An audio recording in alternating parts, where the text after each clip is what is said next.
if no one answered her 911 call, then who stayed on the line for 11 minutes and told her exactly how to survive? Because according to official dispatch records, that call was never answered. On October 14th, just after 2 a.m., a call came into a small County 911 dispatch center in Nevada. Two operators were on duty, both logged in, both wearing headsets. Every incoming call routed through the same system, automatically recorded, time-stamped, and assigned. That's how it's supposed to work, but this call didn't follow any of those rules. At 2:17 a.m., a woman named Emily Carter dialed 911. She lived alone, about 20 minutes outside town. No nearby neighbors, no security system, just a landline and a single hallway that connected her bedroom to the rest of the house. When the call connected, there was a delay. Not long, maybe half a second. Then a voice answered. 911, what's your emergency? The tone was calm, flat, no background chatter, no typing, no radio noise. Emily started speaking immediately. She said she thought someone was inside her house. The operator didn't interrupt, didn't ask her to confirm her address, didn't ask if she was in immediate danger, just listened.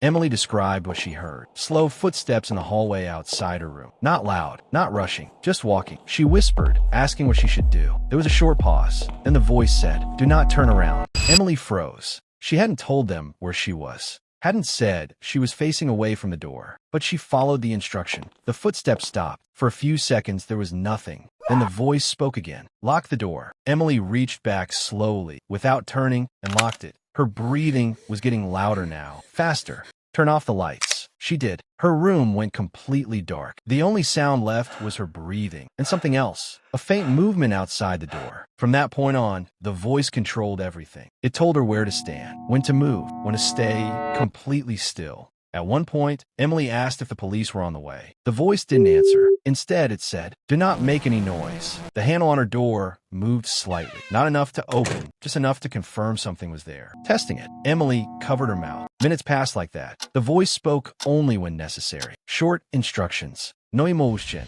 At 2:23 a.m., Emily whispered, "Can you hear it?" There was a pause. Then, yes, that's when something changed. Emily asked, "Where is it?" The voice replied, "In the hallway." Then, after a brief pause, "No, closer now." Emily hadn't said anything. No new sounds. No movement, but the voice corrected itself, as if it could see something she couldn't. At 2:28 a.m., police were dispatched, but not because of the call. A neighbor, nearly half a mile away, reported seeing lights flicker in Emily's house. Officers arrived at 2:29. They found the front door unlocked. No signs of forced entry. They moved through the house, room by room, nothing, until they reached Emily's bedroom. The door was locked from the inside. They knocked, announced themselves. Emily opened it slowly. She was alone. Lights off, phone still in her hand. The call still connected. Officers asked who she had been speaking to. She said 911. They radioed dispatch immediately. Dispatch confirmed. No operator was on that call. Back at the station, they pulled the system logs. Every call is assigned automatically. Caller ID, operator ID, duration, recording. Emily's call showed incoming 2:17 a.m. Duration 11 minutes. But operator ID blank. System status idle. No one had answered it. They pulled the recording next. The audio file existed. It had to. Emily had been talking the entire time. When they played it back, her voice was clear. Her breathing, her whispers, the fear. But the operator's voice?